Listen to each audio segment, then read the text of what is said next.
Hey guys, it's Manager Kylie, and in today's video I'm going to share with you the important stats to track in volleyball.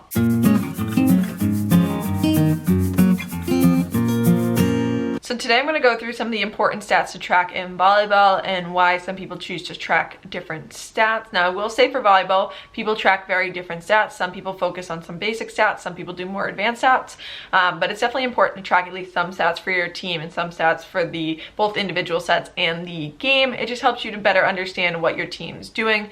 There are some stats that are very complicated to track in volleyball, and I'm going to go through some of the different stats that you can track in volleyball. But if you guys are interested in more sports administration, coaching tips and drills that you can use with your team, definitely hit the subscribe button, turn the bell so you get notified every time I upload or post a new video every single Wednesday at 2 p.m. Eastern time. Now I split this up into a few different categories and the type of stat they are, and then some of the details that you can track under each category. So we're going to start off with attacking. So basic stat you can track is the number of kills. So obviously the number of times somebody attacks the ball and it immediately causes them to score a point, so you're getting that ball to the ground. That's an awesome stat to track to make sure that your team is being effective with their hits and getting the ball to where it needs to go and being able to kill the point and get the point they need. Another stat you can track is hitting percentage. This obviously has a little bit more to it. You need to keep track of how many attacks the person has, how many were kills, how many were errors, all of that to figure out their hitting percentage. So you do have to keep track of a little bit more. I personally find if you keep track of at least the total number of attempts and then like the most successful attempts, so you can keep track of like kills and the number of attempts, this will help you at least understand how often the person's hitting the ball. Because if you just keep track of strictly the number of kills, okay, if somebody has 2 kills, they could be 2 for 2, or if somebody has 10 kills, that they could really be 10 for 30. So you could really tell whether or not somebody's actually being effective hitting the ball. So I would definitely say for any of these stats, keep track of like the total number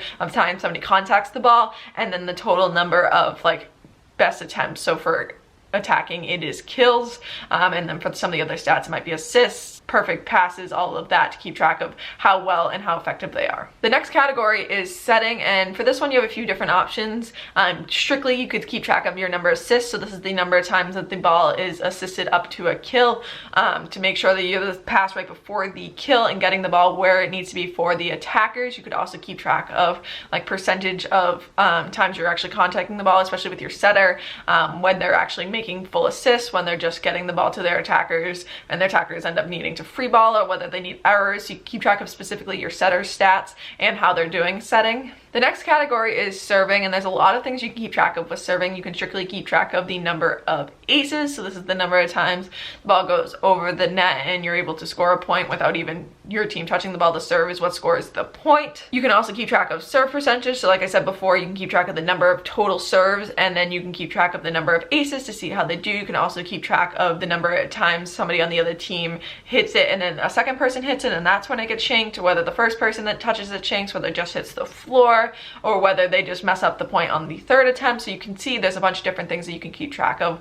with serve and how effective the serve is. And that goes into your serve quality rating. You can make a point scale, so you can have like 4 points for an aces, 3 points if it's the first person shanks it, 2 points if the second person shanks it, and 1 point if it's an just a serve that the other team's are able to play, and 0 points if it's an error. So you can kind of go through that and see the different ways and how quality the serves are. Are the serves getting us aces? Are they just getting the ball in play? Are they getting us points? How that works. So definitely check out your serve quality rating. The next is passing. So this is passing the ball to your setter and getting it to where it needs to be. You can use a pass quality rating similar to the serve quality rating. Is it getting to the setter? Is it getting to somebody else to be play? Is it an error?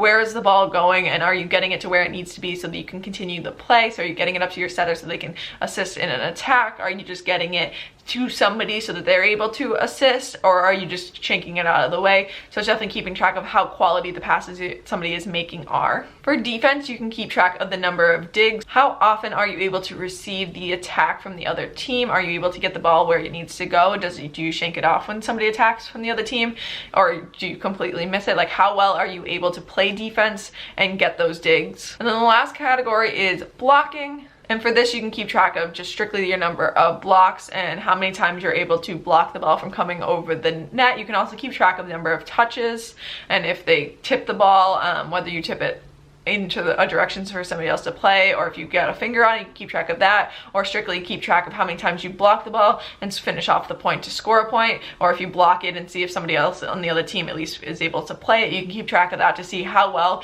you are and how effective you are as a blocker stopping the other team. So you do have a lot of options of what you can keep track of with volleyball. Certain people like to keep track of certain stats. Some people really make sure that they keep track of serving stats. Some people really make sure that they keep track of defensive stats. It's what you as a coach really want to keep track of. I definitely would say keep track of both full game stats and individual set stats to say, okay, I have this group of people on the court for this set, see how they do, how their stats compare to maybe a different group of people, and just seeing how everybody plays. And it's up to you completely on which stats you want to keep track of and which stats you think are important. If there's another stat that you think is important, definitely leave it in the comments down below. I would love to hear what stat you like to keep track of. These are just some of the basic stats you can keep track of and some of the other stats that you can look at to try to figure out how effective your team is on the court.